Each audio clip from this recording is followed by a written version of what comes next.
Alright guys, Tony at Old Man Wrenching. Doing a little unboxing video.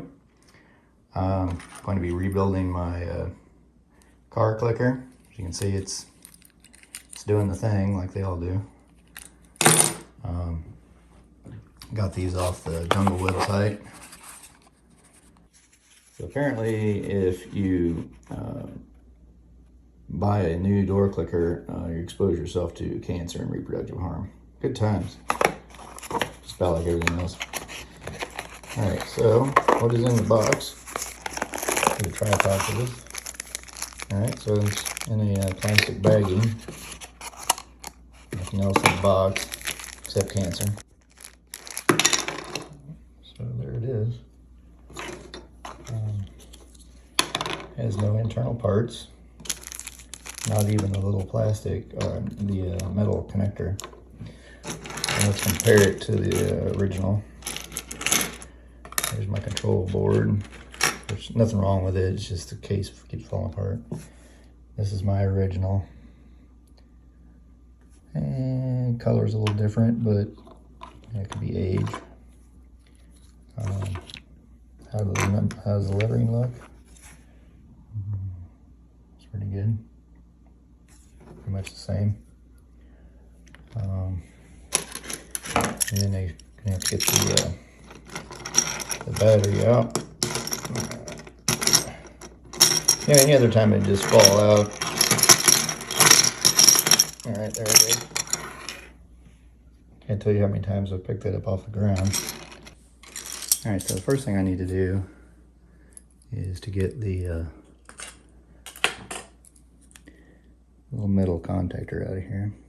Rather than trying to destroy that, getting him off, let's see if the new front will work with the old back.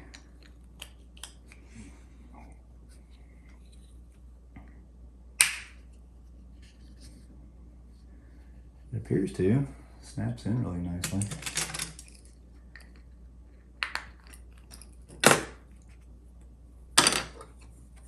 I think that might be the way to go if you buy one of these, because the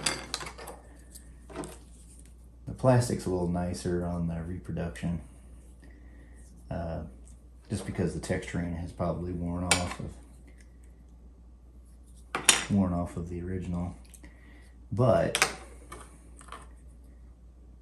you don't have to worry about wrecking the contact. These in general, I have found, especially if your back has been popping off for a while, these tend to get mashed down a little bit, so you gotta just prime up a little bit. You don't have to get crazy with it. And then should be able to just snap it back together. And really that's all I want. I just don't want it falling apart on me. So I just tested it and it works perfectly. So I didn't pay a whole lot for this. I think it was $11 for two of them. Like I said, I did not use the back that they gave me because there's no contactor in it. I'll see about putting a link maybe to this part. You know, it's just a shell. That's all I wanted. So yeah, catch you guys later. Bye.